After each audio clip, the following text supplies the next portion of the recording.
जय हिंद एवरीवन। अगर आप एचटेट लेवल 3 देना चाह रहे हैं तो ये क्लास आपके लिए इंपॉर्टेंट है। आज की क्लास में हम डिस्कस करेंगे कि लेवल 3 में आप कैसे स्ट्रेटजी बनाएं, कैसे आप कितना टाइम किस सब्जेक्ट को दें और कितने मार्क्स अगर आप ले लें तो आपकी कट ऑफ क्लियर हो जाएगी। वो सारी चीजें हम इसकी क्लास में डिस्कस करने वाले हैं।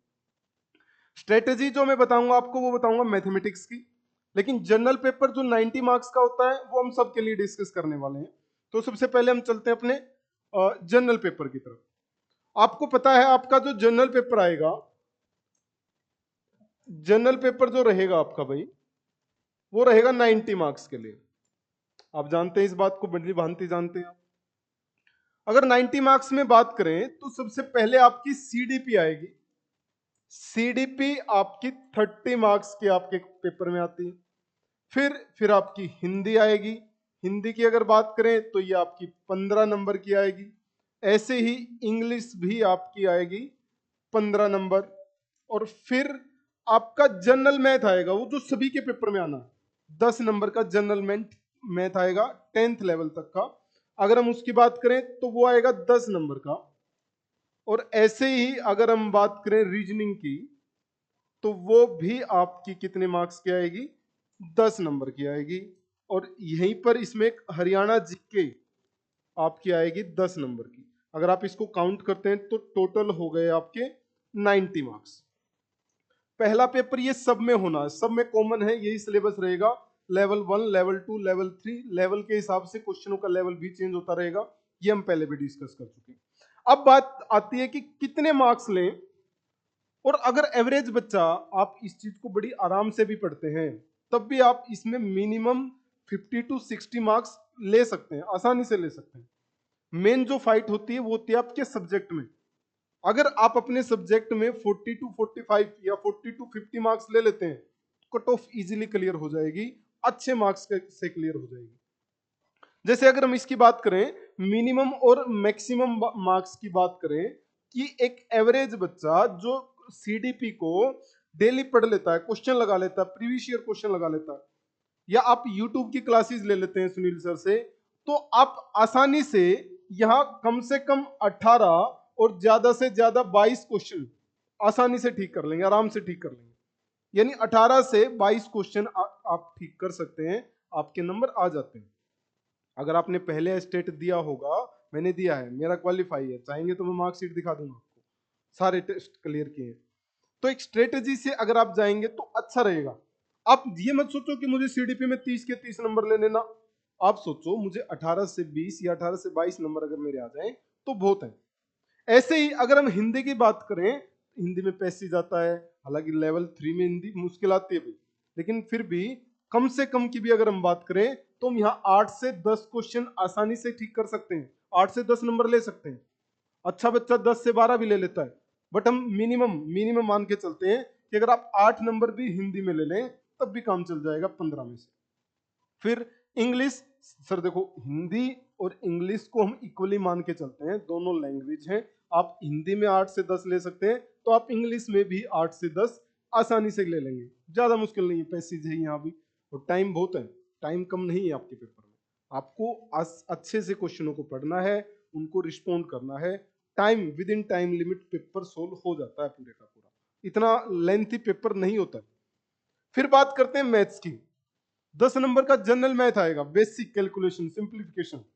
तो यहां भी अगर आप मैथ्स वाले ही बच्चे हैं जिनका सब्जेक्ट भी मैथ्स है तो उनको तो कोशिश करनी है कि आप पूरे के पूरे नंबर लें, नहीं तो 9 क्वेश्चन तो ठीक करने ही करने हैं। बट अगर बाकी बच्चे कोई और हैं तो वो भी यहाँ 6 से 7 क्वेश्चन ले सकते हैं। तो अगर हम मैथ्स के वाले बच्चों की बात करें या जनरली बात कर लेते हैं तो आप यहाँ भी 6 से 8 क्वेश्चन ठीक कर सकते हैं। फिर मैथ्स के बाद बात आती है रीजनिंग। रीजनिंग तो सबकी अच्छी होती है, बच्चे 10 आउट ऑफ 10 मारते हैं यहाँ पे। आपको भी कोशिश करनी है कि रीजनिंग में पूरे मार्क्स ले लें, आसान क्वेश्चन आते हैं। तो यहां भी अगर हम बात करें तो आप कम से कम 8 से 9 क्वेश्चन ठीक करके आएंगे। हरियाणा जी के आप खबर सुनते रहे आजकल क्या चल रहा है, वहां से 2-3 क्वेश्चन निकल जाते हैं। लेकिन फिर भी आप इसको भी पढ़ें, थोड़ा बहुत टाइम दें, जो प्रीवियस ईयर क्वेश्चन है वो पढ़ें, उनसे रिलेटेड कॉन्सेप्ट पढ़ें। जैसे प्रीवियस ईयर में हरियाणा मंदिर आया कोई तो उससे रिलेटेड क्वेश्चन पढ़ लें। और विधानसभा के बारे में पूछा तो उससे रिलेटेड क्वेश्चन पूछ ले, उसी से रिलेटेड घूमना है आपने इधर उधर, पूरी हरियाणा जीके नहीं उठानी। और अगर इसकी हम बात करें तो यहाँ भी आप कम से कम 5 से 7 नंबर ले सकते हैं आसानी से, 50% पर ही खेल रहे हैं। तो ये हमने एक क्राइटेरिया बना दिया कि कम से कम इतने नंबर तो आपको फर्स्ट पेपर में लेने ही लेने पड़ेंगे भाई, और इतने जो अच्छा बच्चा वो इतने ले लेगा। अगर हम इनको ऐड करके देखें तो 18 और 8 कितना हो गया, 26, 26 और 8 की बात करें तो 34, 34 और 6 40, 40 48 और 5 53 नंबर हो गए आपके पहले 90 नंबर में से, अगर हम कम से कम में चलते हैं तो। आप देख रहे हैं आपके सामने मैंने कहीं भी ज्यादा नहीं लगाए नंबर, और अगर आप ज्यादा से ज्यादा पे या और अच्छे से भी इसमें खेल सकते हैं आप, लेकिन अगर इसकी बात करें तो 20 और 22 44 और 8 52 और 9 61 और 7 68 नंबर आप यहाँ भी ले सकते हैं। अच्छा खेलकर आप यहाँ भी नंबर्स को ले सकते हैं, क्योंकि बच्चों के ना 120 नंबर आते हैं पेपर में। तो कैसे आते हैं, जब जनरल पेपर उनका अच्छा हो जाता है ना, जनरल पेपर में वो 60-70 नंबर मार लेते हैं, तब जाके वो 120 के आसपास पहुंचते हैं। बट मार्क्स का मैटर नहीं करते हैं, आपके 91 आए तब भी आपका पेपर क्वालिफाई है, आपके 120 आए तब भी आपका पेपर क्वालिफाई है। बट कई बार बच्चों के साथ क्या होता है, आपने पास्ट एक्सपीरियंस से देखा भी होगा, 89 पे आकर अटक जाते हैं जनरल वाले, या 1 नंबर से रह गए, आधा नंबर से 2 नंबर से रह गए, तब जाके दिक्कत है। तो सबसे पहले सिक्योर करो कि मुझे 90 प्लस तो लेने हैं, 95 तक तो जाना ही जाना है, उसके बाद देखते रहेंगे आगे मार्क्स बढ़ाने हैं या नहीं बढ़ाने। एक बार पेपर क्लियर हो गया ना, लाइफ टाइम में दोबारा देने की जरूरत नहीं है। हरियाणा सरकार ने कर दिया कि एक बार पेपर दो और लाइफ टाइम चलेगा भाई, ठीक है। ओके, अब बारी आई, ये तो आपने मान लिया इतने मार्क्स यहां ले लिए, मिनिमम पर अगर हम खेलें तो अब आपको कितने चाहिए भाई, आपको सर अब टोटल चाहिए 90 नंबर। मान लिया आप दूसरे पेपर में 40 नंबर ले लेते हैं तो कितने हो गए, 93, कट ऑफ क्लियर। यहां भी आप 40 से 45 नंबर ले सकते हैं, मान लिया आपने यहां इतने ले लिए तो यहां तो आसानी से कट ऑफ क्लियर हो ही जाएगी। तो कट ऑफ के लिए अगर आप 40 से अबो नंबर ले लेते हैं, 40-45 नंबर अगर आप अपने मैथ्स जो मेन पेपर है आपका उसमें ले लेते हैं, कोई भी सब्जेक्ट वाला बच्चा, तो आसानी से आप एचटेट लेवल 3 को या 2 को निकाल सकते हैं। बड़ा आसान रहेगा, मुश्किल कतई नहीं है। आपको देखो, जिस सब्जेक्ट के आप टीचर बनना चाह रहे हैं उस सब्जेक्ट में आप 60 में से 40 नंबर तो लेंगे भाई, तभी आगे जाके आपको स्क्रीनिंग भी देना है, सब्जेक्टिव भी देना है, इंटरव्यू भी देना है, तो इतना नॉलेज तो कम से कम आपको उसके बारे में होना चाहिए। अब बात करते हैं जो मैथ्स वाले बच्चे हैं, जो मैथ्स लेवल 3 देना चाहते हैं स्टेट, अब उनके बारे में बात करते हैं। आपके अगर सिलेबस की बात करें तो सिलेबस डिफाइन है, अप्रोक्सीमेट 95% सिलेबस जो है आपका वो 11-12 से। अब बच्चों को लगता क्या है, वो क्या करते हैं, एनसीईआरटी पढ़ ली, एनसीईआरटी से जाके देखा थोड़ा सा टफ क्वेश्चन है, उनको लगता है ग्रेजुएशन से क्वेश्चन है। ऐसा नहीं है।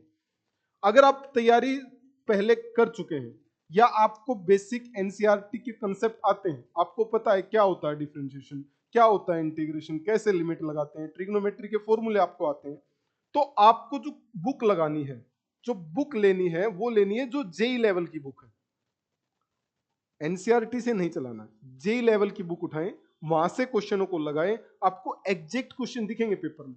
पास्ट एक्सपीरियंस से बता रहा हूं ये चीजें मैं, डायरेक्ट क्वेश्चन आपको वहीं से दिखाई देंगे और आपका ये भ्रम भी खत्म हो जाएगा, अरे ये क्वेश्चन तो ग्रेजुएशन का नहीं, वो आपके लेवल पर हैं, 11-12 में अच्छे क्वेश्चन बनते हैं, बट वो देखो तो बुक उठाओ जेई लेवल की, पता चलेगा कितने अच्छे क्वेश्चन।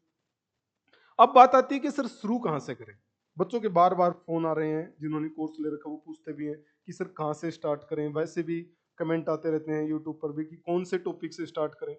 अगर मान लिया हमारा गैप आ गया बीच में 1 साल 2 साल का, आप कहीं स्कूल में नहीं पढ़ा रहे हैं या ट्यूशन नहीं पढ़ा रहे हैं या अपने खुद की सेल्फ स्टडी नहीं कर पा रहे हैं, तो शुरू कहां से करें। मैथ्स की एक ड्रॉबैक है, अगर आपके बीच में कहीं भी गैप आ गया ना तो फिर शुरू से शुरू होता है, वो बिल्कुल जीरो से शुरू होता है, कैलकुलेशन स्ट्रॉन्ग करनी पड़ती है, छोटी छोटी चीजें सीख के तब जाकर आप ऊपर आएंगे। ये नहीं है कि 1 साल बीच में छोड़ दिया तो जहां से खत्म वहीं से शुरू, ना, बिल्कुल जीरो से शुरू होगा, प्रैक्टिस के बिना नहीं है। इसलिए मैथ्स में गैप मत आने दे अगर आपका सब्जेक्ट मैथमेटिक्स है तो। अब चैप्टर्स की बात करते हैं, कौन से चैप्टर से आप स्टार्ट कर सकते हैं। अब देखो, स्टार्टिंग जो करनी है ना वो ऐसे चैप्टर से करो जो कहीं भी चैप्टर में क्वेश्चन आ जाता है, जैसे इनइक्वालिटी है, आप कैलकुलस में जाओ, आप ट्रिगो में जाओ, आप कोऑर्डिनेट में जाओ, आप अलजेब्रा में जाओ, कहीं भी आपको इनइक्वालिटी का क्वेश्चन दिख सकता है। तो इसलिए उसका नॉलेज होना जरूरी है, ताकि इनइक्वालिटी आ जाए और उससे घबराए ना, हम उसके बारे में डिटेल में हमें पता हो। तो कुछ स्टार्टिंग जो करनी है आपको, वो इनइक्वालिटी से करनी है। सबसे पहले इनइक्वालिटी को स्टार्ट करो, उसको पढ़ो, उसके बारे में डिटेल पढ़ो। मॉडुलस इनइक्वालिटी क्या है, अलजेब्रिक इनइक्वालिटी क्या है, इनइक्वालिटी चेंज कब होगी, क्या मल्टीप्लाई या डिवाइड करने से चेंज होगी, इंक्रीजिंग और डिक्रीजिंग फंक्शन का क्या इफेक्ट है, वो सारी बातें इनइक्वालिटी में पढ़ के जानी है आपने। फिर बात करें लॉगरिथम, फिर आप लॉगरिथम को पढ़िए अच्छे से। ये भी लॉगरिथम भी आलू की तरह है, जैसे हर सब्जी में आप आलू को एडजस्ट कर सकते हैं, ऐसे ही हर चैप्टर में लॉगरिथम एडजस्ट हो जाता है। किसी भी चैप्टर को उठा के देखो, लॉगरिथम लगा देंगे, बन गया क्वेश्चन। कोई भी चैप्टर आपके मन में आ रहा होगा, आप सोच भी रहे होंगे, किसी भी चैप्टर में लॉगरिथम को लगा देते हैं, क्वेश्चन बन जाता है। तो इसलिए इसके बारे में भी आपको पता होना चाहिए, इसकी प्रॉपर्टीज पता होना चाहिए, चेंज कर सकते हैं, ग्राफ क्या है, इसका डोमेन क्या है, इसकी रेंज क्या है। फिर अगर आप इन चीजों को पढ़ लेते हैं तो स्टार्टिंग अलजेब्रा से ही करनी है, उसके बाद आप क्वाड्रेटिक इक्वेशन को पढ़ें डिटेल में। हर बार पेपर में क्वेश्चन पूछा जाता है, कोई भी पेपर नहीं गया ऐसा कि जहां से एक या दो क्वेश्चन आपसे ना पूछे गए। फिर कॉम्प्लेक्स नंबर, क्योंकि रिलेटेड चैप्टर हैं, आपस में एक दूसरे से रिलेट करते हैं। आपने जो क्वाड्रेटिक में चीजें पढ़ी हैं वो आपको कॉम्प्लेक्स में यूज हो जाएंगी। कॉम्प्लेक्स में डिटेल से पढ़ना है, मुश्किल क्वेश्चन यहां से आते हैं। देन सीक्वेंस एंड सीरीज, बड़ा अच्छा प्यारा चैप्टर है, मुश्किल क्वेश्चन बनते हैं बट ऑप्शनों से उड़ा सकते हैं इस चैप्टर को आप, और मैंने उड़ाया भी है, यूट्यूब पर आप क्लास देख सकते हैं। आप क्लास देखने के लिए आपको कहीं भटकने की जरूरत नहीं है। अगर आपको लगता है ना कि मेरे कॉन्सेप्ट क्लियर हैं, मुझे सारी बेसिक चीजें आती हैं सर, मुझे बस क्वेश्चन प्रैक्टिस करने हैं, तो चैनल की प्लेलिस्ट में जाकर आप स्क्रॉल करेंगे तो मैथ्स की क्लास मिलेंगे आपको। 200 प्लस क्लासेज हैं प्लेलिस्ट में, 2-3 जगह क्लासेज मिलेंगी, वहां पर करीबन 3000 के आसपास क्वेश्चन लगा रखे हैं। वो क्वेश्चन लगा लीजिए, मैं दावा करता हूं इस चीज का कि आपका पेपर क्लियर है, बशर्ते आपके बेसिक जो है वो क्लियर होने चाहिए, कंसेप्ट जो है वो आते होने चाहिए आपको। ये पता होना चाहिए आपको कि डिफरेंशिएशन एक्स स्क्वायर का क्या होता है, log एक्स का क्या होता है, कोट एक्स का क्या होता है। अगर ये चीजें याद नहीं है तो फिर आप क्वेश्चनों में फंस जाओगे, उसके लिए आपको फिर जीरो से उठना पड़ेगा। हाँ, जो लगातार मेहनत कर रहे हैं, जो कहीं पढ़ा रहे हैं, वो वीडियो देख के देख लो, आपको डिफरेंस क्रिएट हो जाएगा अपने आप ही, आप कैसे पढ़ रहे हैं और क्वेश्चनों को कैसे सोल्व किया जा सकता है। ओके, आगे चलते हैं। उसके बाद आप बाइनोमियल को करें। बाइनोमियल को जैसे ही आप करेंगे तो कॉम्बिनेशन कोफिशिएंट आपके सामने आएगा, उसके बारे में पढ़ लें आप डिटेल में। जरूरी नहीं है कि परमुटेशन कॉम्बिनेशन को पूरा उठाएं ना, उनको हम वहां पढ़ेंगे सेट्स के साथ, प्रोबेबिलिटी के साथ, ताकि एक थ्योरेटिकल चैप्टर्स की रेंज जो है ना वो अलग आ जाए। मिक्स नहीं करने हैं, कैलकुलेशन पढ़ रहे हैं उसके साथ साथ हम क्या करते हैं सेट्स उठा लेते हैं जो थ्योरेटिकल चैप्टर है, या कैलकुलेशन के साथ साथ हम क्या करते हैं प्रोबेबिलिटी उठा लेते हैं जो थ्योरेटिकल चैप्टर है। ऐसे चैप्टर नहीं, सीक्वेंस में पढ़िए। कैलकुलेशन कर रहे हैं तो कैलकुलेटिव चैप्टर पढ़िए सारे, थ्योरेटिकल चैप्टर कर रहे हैं तो थ्योरेटिकल चैप्टर पढ़िए सारे, ताकि वो एक दूसरे से कनेक्ट हो पाए चीजें। उसके बाद आप देखो, ये अच्छे चैप्टर हैं, बहुत ही अच्छे चैप्टर हैं सारे के सारे। फिर आपको थोड़ा सा माहौल को लाइट अप करना है, हल्का करना है, तो आप क्या करें, मैट्रिक्स एंड डिटरमिनेंट कर लो। अब एग्जामिनर का ये सबसे फेवरेट चैप्टर है, जिसको हम ये मानते हैं ना कि जब थके तब कर लेते हैं मैट्रिक्स डिटरमिनेंट, ये उसका फेवरेट चैप्टर है। फेवरेट चैप्टर क्यों है, क्योंकि यहाँ पर वो प्रॉपर्टी ग्रेजुएशन से उठाता है। यही वो एक चैप्टर है जहां पर वो डायरेक्ट प्रॉपर्टी उठाता है, क्योंकि 11th-12th में इतना नहीं दे रखा, 12th में हालांकि इसके बारे में इतना डिटेल में नहीं है, बट ग्रेजुएशन में आपकी देखेंगे तो इसकी अलग से बुक चलती है अलजेब्रा में। तो वहां से आप क्या कर सकते हैं, इसकी प्रॉपर्टी उठा सकते हैं, जैसे करेक्टरिस्टिक इक्वेशन उठा ली, रैंक उठा ली, सॉल्यूशन उठा लिए, तो वो चीजें आपको पढ़नी है इसके बारे में। फिर उसके बाद बात करते हैं फंक्शन। इस अलजेब्रा को यहां खत्म करके आप लास्ट चैप्टर करें फंक्शन। फंक्शन में आपको डोमेन, रेंज, ग्राफ सबके पता होने चाहिए। इनवर्स फंक्शंस के ग्राफ पता होना चाहिए, ट्रिग्नोमेट्री फंक्शंस के ग्राफ पता होने चाहिए, उसके बाद जो आपके डिफाइंड फंक्शंस हैं उनके ग्राफ पता होने चाहिए। इनको डिटेल में पढ़ना है। और जैसे ही आप फंक्शन करेंगे ना, तो बहुत सारे ग्राफ आपके सामने आएंगे, तो माइंड सेट होगा ग्राफ की तरफ। तो ग्राफ की जैसे ही बात आई, चल पड़ो ट्रिग्नोमेट्री की तरफ। फिर एक पूरी सीरीज उठानी है ट्रिग्नोमेट्री की, जबरदस्त रोल प्ले करती है ट्रिग्नोमेट्री। कोई भी पेपर दे लें आप, एस्टेट लेवल 3, स्क्रीनिंग, सब्जेक्टिव, हर जगह आपको क्वेश्चन दिखाई देंगे, या कोई और भी पेपर जिसमें टेक्निकल मैथ्स आता है ना, तो हर जगह रोल ऑफ ट्रिग्नोमेट्री जो है ना वो बड़ा हैवी है, बहुत भारी क्वेश्चन आते हैं, बहुत ज्यादा क्वेश्चन आते हैं यहाँ से। बात करें ट्रिग्नोमेट्री की, तो ट्रिग्नोमेट्री को स्टार्ट करें फंक्शन से रिलेट करके। आप पहले पढ़े इसके अंदर बेसिक और कंपाउंड एंगल्स, जो फॉर्मूला बेस्ड क्वेश्चन है, जो 10th की ट्रिगो आपने पढ़ी है। उसके बाद आप इसमें एडवांस ट्रिगो पढ़ेंगे, जो आपने 12th क्लास में, 11th क्लास में जो पढ़ी है आपने, उसके बारे में एडवांस पढ़ना है। फिर देखो इसके ना अंदर अलग अलग चैप्टर है। इनवर्स ट्रिग्नोमेट्री फंक्शन, रिलेट करते रहे चीजों को। फंक्शन पढ़ चुके हैं तो आईटीएफ मुश्किल नहीं लगेगा, अब इसको उड़ाया जा सकता है। फिर सॉल्यूशन ऑफ ट्रायंगल, जिसको एसओटी बोलते हैं, जिसमें आप बहुत सारे फॉर्मूले पढ़ते हैं, साइन ए बाई 2 का फॉर्मूला। देखो सॉल्यूशन ऑफ ट्रायंगल जो चैप्टर है ना, ये वो चैप्टर है जो एंगल की रिलेशन साइड से देता है। मतलब जैसे आपको ये फॉर्मूला पता है कि सर अगर मुझे साइन 2a निकालना है तो ये क्या होगा, 2 साइन ए कोस ए। हाँ बिल्कुल, यहां पर क्या है, एंगल की रिलेशन एंगल से है। एंगल की रिलेशन किससे, एंगल से। आपसे क्वेश्चन में अगर एंगल की रिलेशन साइड से पूछ ले, साइन ए बाई 2 पूछ लिया, तो साइन ए बाई 2 क्या होता है, साइन ए बाई 2 होता है S minus B, S minus C upon B C. यहां पर क्या हुई, देखो एंगल की रिलेशन किससे आ गई, साइड से आ गई। ये जो चैप्टर है ये आपको इसके बारे में बताएगा। और आप अगर प्रीवियस ईयर पेपर्स को देख रहे हैं तो यहां से क्वेश्चन पूछे जा रहे हैं डायरेक्ट, क्योंकि बहुत सारे फॉर्मूले हैं और फॉर्मूलों को ना मैंने ट्रिक से याद करवा रखा है। एप्लीकेशन पे तो करा ही रखा है, आप यूट्यूब पर भी क्लासेस देख लें, वहां भी आपको आइडिया लग जाएगा। सारी चीजें मैंने वहां करा रखी हैं आप लोगों को, आप वहां से भी पढ़ सकते हैं। उसके बाद बात आती है height and distance. Height and distance से एक क्वेश्चन कंफर्म है कि आपके पेपर में पूछा जाता है, क्योंकि यूज ऑफ ट्रिगो है तो इसलिए हम इसको ट्रिगो के साथ पढ़ सकते हैं। देन ट्रिग्नोमेट्रिक इक्वेशन, कि भाई दो साइन बराबर हैं तो साइन की प्रिंसिपल वैल्यू क्या होगी एंगल की, और जनरल वैल्यू क्या होगी, वो चीजें पढ़ सकते हैं।